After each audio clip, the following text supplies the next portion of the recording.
Hello, everyone. Hope everyone's doing well today. Happy Tuesday. Happy Tuesday. Good morning, Sterling. Good morning, Jacob. Good morning, Ken. Can I cover TNA? We can take a look at that at the end. Sterling with the news in here. Good morning, options 22. Wow, lots of new ones. Putting in all the OPEC stuff.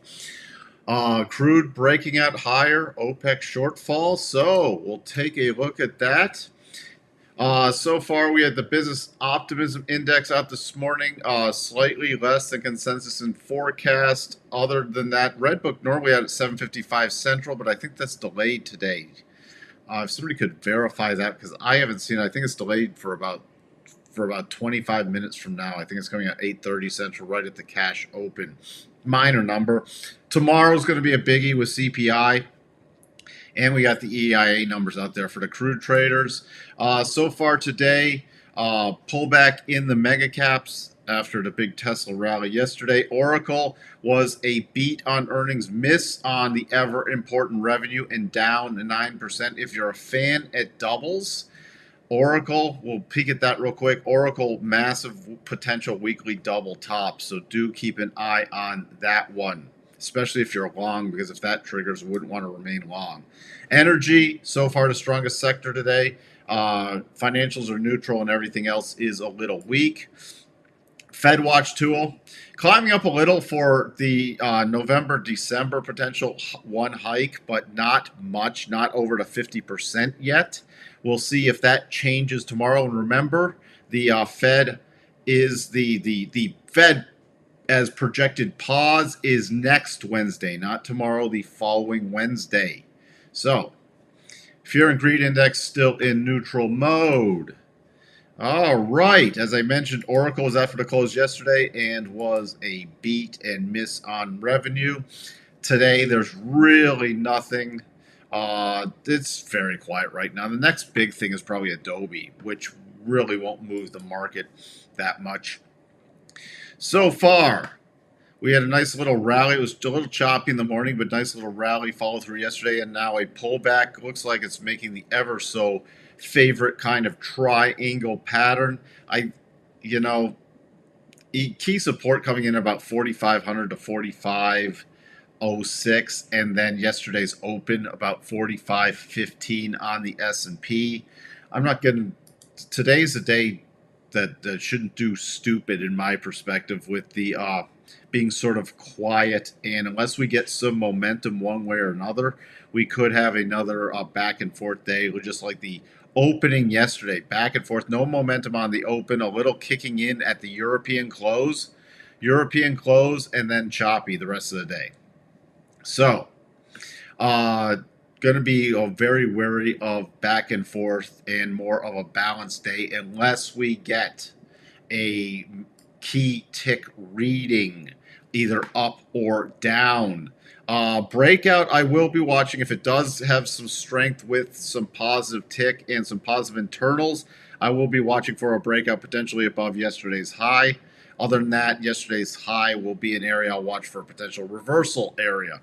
On a pullback, unless we get the VIX popping significantly and major negative tick, I'll be watching that for key support between yesterday's open and yesterday's low. Other than that, nothing's really changed with the key levels. The major level to watch for on a closing basis is still 44.73. The double pattern is still in play after hitting the first target. But would not, if that was only being played on a short term, I would be really watching yesterday's high for a breakout, because we could get that, again, that balanced day with the reversal. Cycle's still turning up on the daily. Cycle's still getting to the topping area on the weekly. It will get interesting if we get to a top and don't really get much price action going into more upward price action. I'll be on alert if we get to a top on the daily, top on the weekly, and then going into next week's Feds and we haven't really made much progress on the double.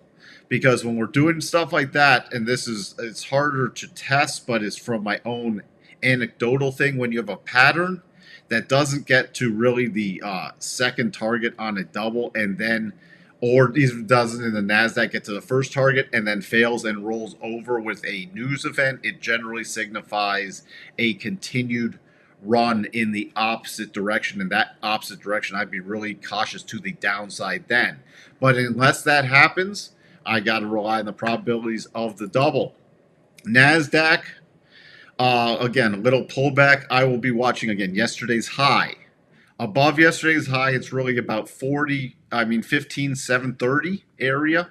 And then for the recent highs of 15,856 and then 15,946 to hit the first double target. To the downside, if you want to use your minor harmonics, this is where it's handy. Closing just above the 62.5. But remember, if it gets above 15,727, we could have a little mini double top here. 15,793 is an intermediate level also to utilize there. So we'll be keeping an eye, but we still have the probabilities favoring to the upside. We had some key resistance before the sell-off in the middle of the middle of August. The sell-off at the end of August, the big bar down, and trying to hold this area. But if we start getting some closes back below about 15.5, it could be a warning sign. So do keep that in mind. Also, cycle still heading up on the daily, although weaker, and getting to that top area on the weekly, but not rolling over yet. And this did not hit the first target yet. On any pops, we're getting some still selling pressure coming in. If anybody watched the podcast that was put up yesterday, we covered the risk factor from our consideration for September and the probabilities and the the up and down percentages. If you didn't, I'd recommend watching that. And I talked about how I like to hedge and what time frame I like to utilize on that. So go check that out, please. The Dow sort of triangling right here.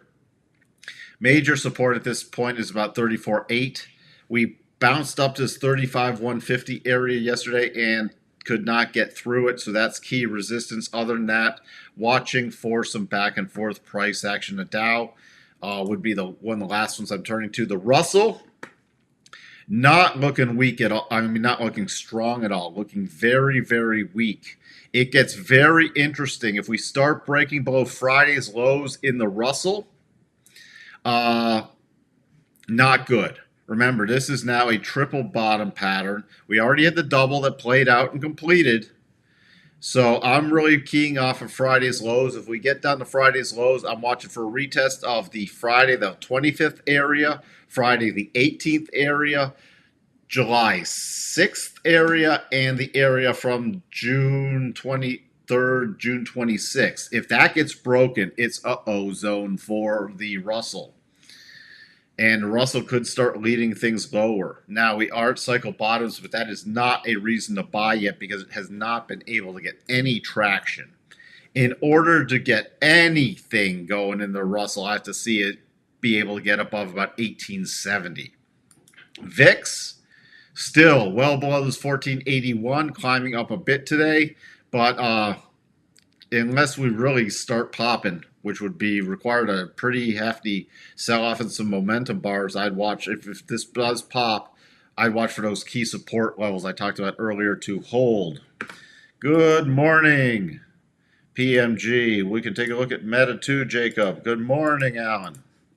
All right. DAX, still nothing. Again, sort of triangling also. My least favorite pattern because it doesn't have a lot of predicted ability, but people love to see triangles on charts. So you know what? We will put it on the charts. The notes, still the little mini double. This is holding a key support. However, I don't think the notes are going to do a ton today because the CPI numbers tomorrow, but I'm watching this 109. I'm bumping this level down just a hair, about 109.20. If that breaks down, we could see some acceleration, and we do have the little mini double in play. So that's above 110, 10.5. Those are the only two things I'm watching, although I'd be cautious personally on the notes.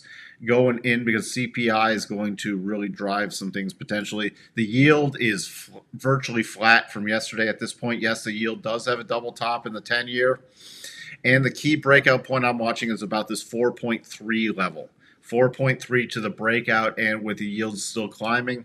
The 10-2s, again, this is shifted with the back adjust patterns right now. So if you're using the back adjust patterns, it's minus about 62 for the breakout, minus about 71 for the breakdown, and I'm really focused on that minus 62 for the bear steepening returning. Dollar index after a 2-day pullback, hitting the rotation zone and rotating back up. 12.5% harmonic in rotation zone. So on the little short term, everybody I think knows what I'm going to do right here to see where we close today. 104.50. Close above that, I'll be watching for the retest. The retest of the high area.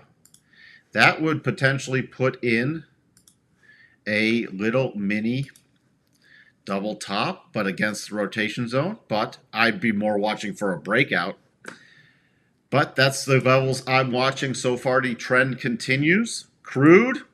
Remember we talked about sideways consolidation, 8 coming up to push the price, and we've hit the next minor harmonic, 88.55. The next major level, the whole 50% from the highs. The key highs back in March of 22 to the lows of the 3rd of May. This is going to get interesting. If 90.97 at this point, that is the new level. 90.97 to about 92.61 is a key area. We'll at least watch for the next pause / pullback area. But so far, finally getting to the next minor harmonic. And now we shall see the next little areas based off this pausing bar from the last pullback. Probably reinforce. Look at this. Probably reinforce this little right there. So now we're getting a cluster area. So that would be my next key target with a minor stop raise, potentially around 89.39 from anybody looking to long. Would not be looking to the short side in crude yet. Natty gas still holding. Still holding the key lows. I'm going to watch to see if it could hit up around that 280 again. Gold, by the way. Gold has returned to potential little mini double territory, but that would require a close above 1980.2. So, other than that, with the dollar resuming strength, still going to watch for some pullback. But the only thing that point would get me more aggressively bullish on gold, minor aggressive bullish on gold is above 1955. The pattern kicks in above 1980.2. Other than that, I'm watching for the continued pullback to this most recent low area. Nothing going on with silver. 10-year Japanese yen popping finally to the next harmonic and pausing here. So I'm going to be watching to see if it at least gets a pause here. Yen rotating back up like the dollar index, but again, it's still, I'm watching for the return to 148.85 still. The only thing that would put a damper on that in the short term is if we start really pulling back below that 145 level still. Euro, hitting the rotation zone, rotating down, no great patterns yet here. Watching for to come into this lower levels from end of May still. Pound, we're watching still for the complete reconnection with the 200. It'll pop to the 200 rolling over. There it's getting into a really key support area, so I'm going to be seeing how it reacts between about 124.20 to 123.80. Bitcoin, bounce on the old coin finally after testing some key lows yesterday. Still will be watching for the next rollover play in that. And remember, 24,750 is still key on a closing basis. What else? We need these spiders, the Qs, and I'll get to some stocks. Spiders hit the second target. Little key area, could not get into that gap fill area yesterday. Could not get really above the open from the September 6th. So I'm still watching. If we do bounce back today, yesterday's high is key, and then I'd be looking from the closing price for the 5th, which is still 449.24. Still expecting a choppier day. Key lows, we're trading 446.65. Yesterday's lows, 446.47. So that's the first level. If we trade below that, the magnet price for the spiders would be 445.52, which is the closing price from Friday. And then below that, it's about 444.70. Major support coming in at 443.50 area. The Qs, we'll be paying attention to yesterday's low, 373.66. Right now, it's trading 375.23. On the upside, on any rally, 375.66, then 376 or 377 area, and then yesterday's high, 377.50, 377.49 technically, and that's the only way I can do a breakout, more bullish thing. Otherwise, I'm expecting some back and forth. So the same thing as I talked about with the Qs and the S&P, watching for potential reversals. If we do break below yesterday's low, I'll be watching for the gap fill to Friday's close, 372.58. What's been great reading Zero Hedge and Wall of Money, keeping market going, but there's also being drawn down considerable over the last 8 to 9 months now. Let me get to now some stocks. Real quick, I mentioned Oracle. Here. This is a massive potential weekly double top. Now, big gap down. I mean, that's a big gap down nearly 10% at this point going in the open, but it would need a close below 111.13, and this could take many weeks to play out. I'm not counting for that today, but I'd be keeping an eye on that because that's significant. You still have a gap left behind from June, and then this is a clear path move all the way to that first target. So mind your Oracle, especially if you're long. Ken, what did you want? Hold on one second. Gotta scroll back up. Ken, Tina, eat your ham. All right.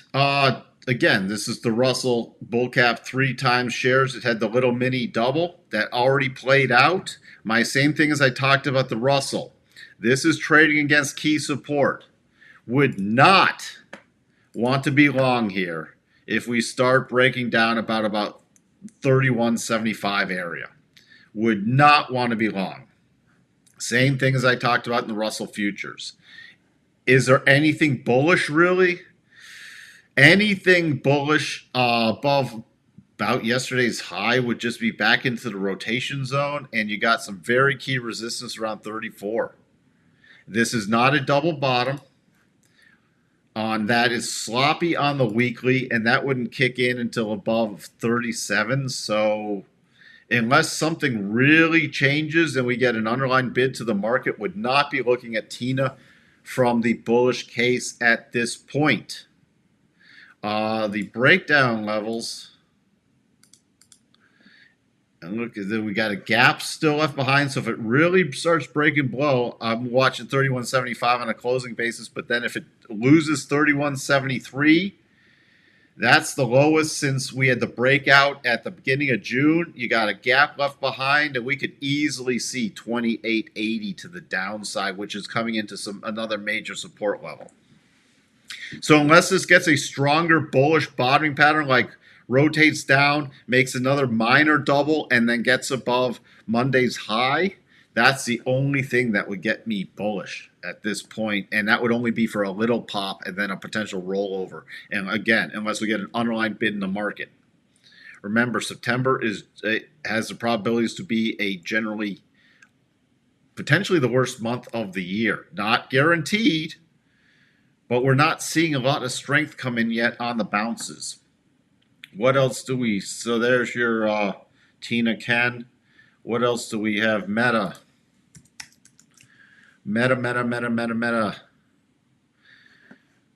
Closing above the 62.5. We did not get to lower the stop on that short. Still the stop level in here. Now on the bigger down move, if you're playing for the bigger down move, it did close above the 62.5.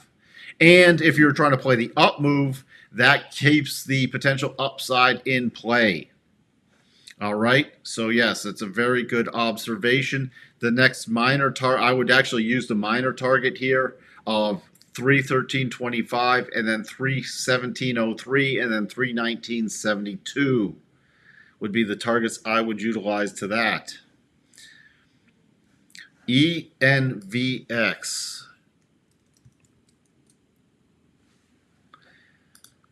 Have I ever looked? I don't know if I've ever looked at this. Producer, manufacturer, electronical. There we go. Electronical. I have the same problem as Richard with the English. I'm in the electronical mode. Let's see. Interesting. Interesting little double pattern. Triggered yesterday on the daily. Close to this key support level. Into a clear path move. Hey, it's a good setup. Good setup. Don't know anything about this company, but it's technically correct. So current thing that would invalidate it would be a close below 1366 or an intraday trade below 1347. Other than that, you got, it's now holding. It was a lower probability when it triggered against the rotation zone. The only thing is the rotation zone is flattening out. Stop raise is at least 1541, 1579, and 1618. How's it look on the weekly? You got the flat rotation zone on the weekly. So definitely a completely valid play. All right. Ken says 28 should be the support on Tina. 28 is the next major support area after 2880. Yeah, so I would not be touching this until down. I would not be touching this, Ken, from the low side. TSM.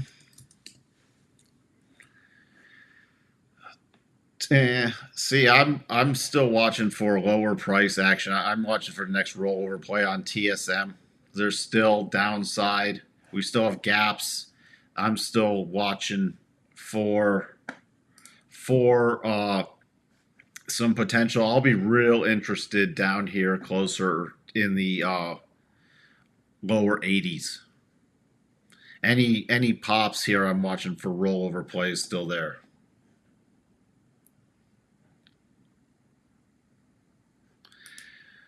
Yeah. Well, we'll see.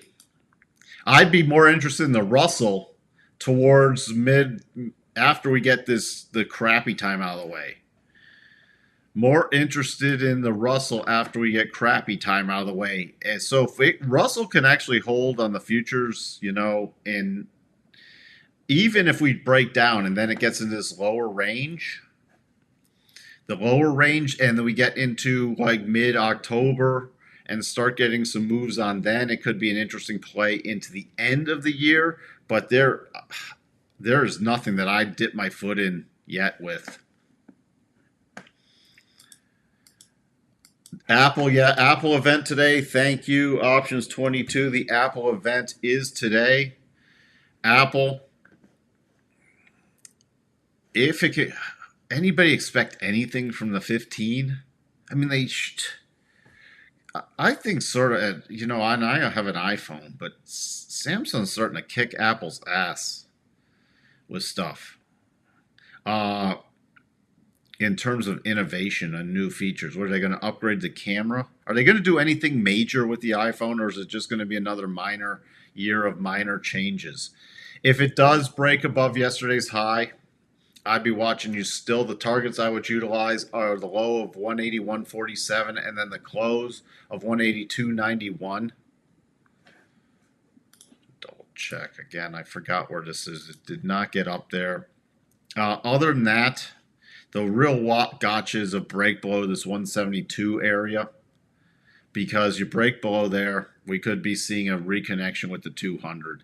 So the only minor play, other than that, your key support at this point is roughly where the line was, about 177.25, 177.30. So there's just any pop, I'd be watching for the gap fill and then another rollover in Apple. That's the problem. Apple's starting to lead. A bunch more of these mega caps are starting to lag a bit. I mean, Apple's starting to lag. I have an iPhone 8. I'm surprised they haven't set a rep out to drop it in a bucket of water. Oh, I stuck with my iPhone 10 for forever, or 10X or whatever it was for forever, and then the battery just went kaput. Oh well, do we get a buy signal and percent B buy in Disney? Disney was a percent B buy on Friday. Keep an eye into the rotation zone, and it popped there yesterday, and it did the gap fill. So that was a short term because it's against the rotation zone. So at this point, I'd be watching with Disney. I know they signed the charter deal. I'd be watching for some kind of more significant bottoming pattern. But the percent beat buy was on Friday with the follow through into the close, and then yesterday was the follow through to rotation zone. Disney does not have a super long term bottoming pattern just yet. So any play would be short term pops. You're welcome, options 22. With that, the market is open. Just going to peek at it on the open. Holding yesterday's low area so far. You see that little spike down right here into the open pre-market. So really keep an eye on this of 45.20 going into the open. The next key support would be 45.16 based off the little short term. And I'd be watching. I would not want to be caught unless we get major momentum. Because let's just see where the tick is. The tick, that's not a horribly negative tick. Unless we see, that's not a horribly negative tick. So just don't get chopped today. Do not get chopped is my advice. With that, I will see everyone tomorrow morning. Thank you for tuning in. Bye for now.